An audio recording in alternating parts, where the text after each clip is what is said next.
The door creaked open on silent hinges, and there they were. My wife, Lana, tangled in sheets that smelled of our shared life, her laughter turning to a gasp as her eyes met mine.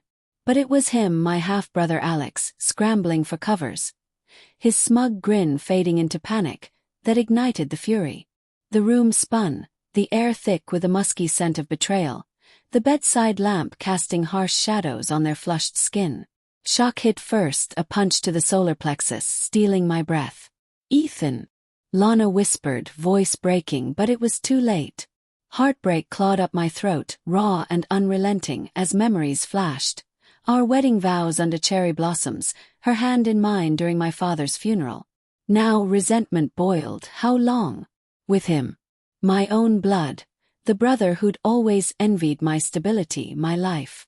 Denial surged as I backed out, the hallway's cool hardwood biting through my socks. The house we'd built together now a prison of lies. This couldn't be. Lana was my anchor, the woman who'd nursed me through job losses, promised forever. Inner thoughts raced brutally. Maybe it's a mistake, a nightmare.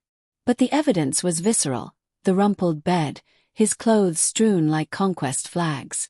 Anger layered in, hot and viscous, fantasies of violence flickering. Smashing his face, hearing bones crack. But doubt held me. Was I blind? Signs ignored. Late nights, her distant touches, Alex's unexpected visits. Guilt whispered. I'd been working overtime, neglecting us. Obsession sparked a dark flame. They'll pay. Somehow. I stormed downstairs, the kitchen's fluorescent hum mocking my turmoil, grabbing whiskey from the cabinet, the glass clinking against granite. Lana followed, robe hastily tied, tears streaming. "Ethan, wait, it's not what?" Her voice trembled, natural plea laced with manipulation. "Alex. He comforted me when you were gone." Suppressed rage in her eyes, as if blaming me. Alex appeared, buttoning his shirt, his voice casual but edged. "Bro, let's talk. It's complicated." Complicated. Heartbreak deepened. He'd been the golden child to our shared father, spoiled despite his mother's abandonment, always taking shortcuts. Moral complexity hit. Alex wasn't evil, just weak, driven by jealousy of my perfect life. But betrayal's sting demanded reckoning. The confrontation escalated, tension coiling like a wire. "How long?" I demanded, voice low, knuckles white on the bottle. Lana sobbed. 6 months. "I'm sorry." Alex shrugged. She came to me. Humiliation burned. Family gatherings where they'd laughed together, now tainted. I threw them out, the door slamming like a gunshot, rain lashing the porch as they scurried to his car. Alone, resentment festered in the empty house, shadows lengthening on walls adorned with our photos. Inner journey plunged. Denial fading, fantasies evolving. Divorce her, cut him off, but more. Expose their affair to the family. Fear crept. Dad's frail health, the scandal. Moral conflict raged. Revenge would hurt innocence, make me the villain. Days blurred into a haze of legal calls, the lawyer's office smelling of leather and coffee, papers rustling as I signed for divorce. "Irreconcilable differences," he advised, but I pushed for adultery clause, cold resolve hardening. Lana texted relentlessly. "Please, Ethan. We can fix this." Manipulation evident, revealing her fear of losing the house, the stability.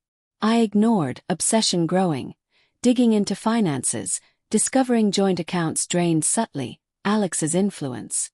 Subtle hints of vengeance emerged. Changing locks, the click echoing finality. Forwarding emails to my lawyer, each one a strategic step. Family learned piecemeal. Dad called, voice frail over the phone, static crackling. "Son, what's this about Lana and Alex?" Heartbreak in his tone, his own guilt layered, favoring Alex after his mother's death, creating the rift.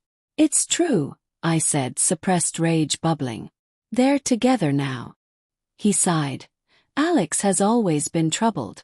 Forgive." Moral grayness stark. Dad's motivation was peace, but blind to the pain. Resentment toward him simmered. Why defend the betrayer? Inner thoughts brutal. He enabled this.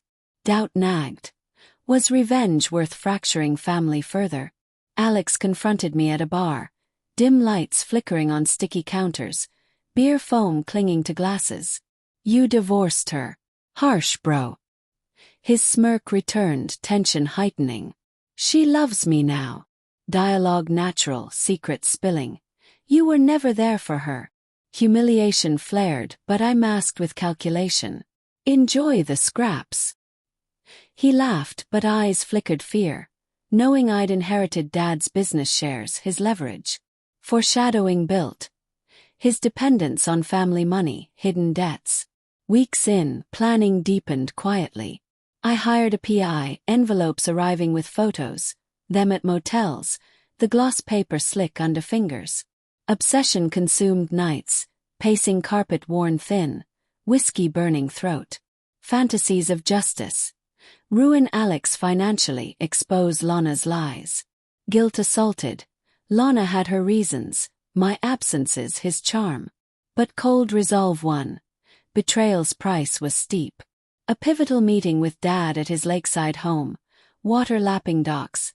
Autumn leaves crunching. Rewrite the will, I urged, voice steady. He hesitated, eyes cloudy with age. Alex needs help. Manipulation from years of favoritism revealed. Tension rose.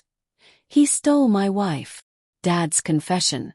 I knew about their flirting. Thought it harmless. Shock layered anger. His hidden motive, preserving family image. Moral conflict peaked. Forgiving would betray myself. Part 1 closed on the cusp, will in flux, suspense simmering. Inner journey. Denial gone, planning solid, the slow burn toward retaliation undeniable. The will's reading came like a storm front, the lawyer's office air-conditioned chill contrasting the heat of anticipation.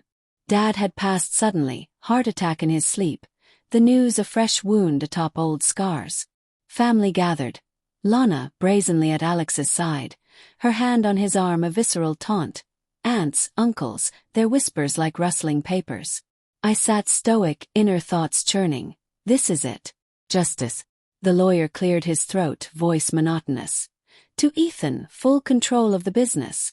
To Alex, a trust contingent on behavior. Gasps rippled, Alex's face draining color. His grip tightening on Lana. Resentment exploded in his glare. Moral complexity evident. He'd counted on inheritance to fund his laziness, now thwarted.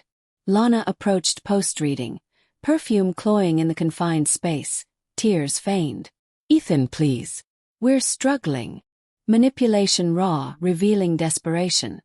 Her salon failing, Alex's debts mounting. You did this, she accused, voice hushed. Dialogue heightened tension. For revenge. I met her eyes, suppressed rage veiled. Consequences. Heartbreak lingered. Once love, now pity mixed with fury. She stormed off, Alex trailing his mutter. You'll regret this. Suspense built slowly, hints emerging. Anonymous tips to creditors about Alex's assets, calls in shadowed parking lots, phone's glow illuminating my face. Obsession drove, fantasies realized. Watching from afar as repossessors claimed his car, the tow truck's beat-piercing night. Guilt gnawed. Dad's death, perhaps hastened by stress. Moral conflict tore. Was I avenging or destroying? Cold resolve pushed. They'd shattered me. Family turned gradually. Aunt Clara called, voice quavering over line, rain pattering windows. Ethan, Alex is homeless. Help him. Her motivation, family duty, but blind to betrayal. He chose this, I replied, tension coiling. Secrets revealed. She'd loaned him money, now regretting. Inner doubts surged. Am I the monster? Planning evolved. One final blow, exposing Alex's embezzlement from Dad's accounts, evidence gathered meticulously. Confrontation peaked at a family dinner, table laden with Mom's old china, candlelight flickering shadows. Alex arrived disheveled, Lana absent. Rumors of their split. You ruined me, he snarled, fork clattering. Dialogue natural, rage unleashed. All for what? Pride. I leaned in, voice low. For balance. His confession spilled, driven by fear. I pursued Lana to hurt you. You had everything. Moral grayness deepened. His envy rooted in abandonment issues, not malice alone. Heartbreak for lost brotherhood, but resentment held. The twist unraveled subtly. Lana texted, "Meet me." Truth. Cafe rendezvous, espresso steam curling, her face gaunt. "Alex forced me," she claimed, tears real. Manipulation. Or truth. Evidence she provided. Messages showing his coercion, her reluctance. Shock jolted, had I misjudged? Guilt overwhelmed, inner journey crashing. Fantasies soured, resolve fracturing. But investigation revealed her edits. Forged timestamps. Poetic justice. Her lie exposed in court, perjury charges. Fallout cascaded. Alex arrested for embezzlement. Cuffs clicking in dawn raid, sirens wailing. Family begged forgiveness, letters piling. We were wrong. Psychological impact profound. Isolation lifted, but scars remained. Unexpected consequence. In ruining them, I found Lana's pregnancy announcement. Alex's child, now fatherless. Moral grayness resonant. My revenge birthed innocence into chaos. Years later, at the graveside, wind whispering through leaves, I placed flowers for Dad. Everyone was begging for mercy, redemption. But the cycle closed, betrayal's echo fading, leaving cold wisdom.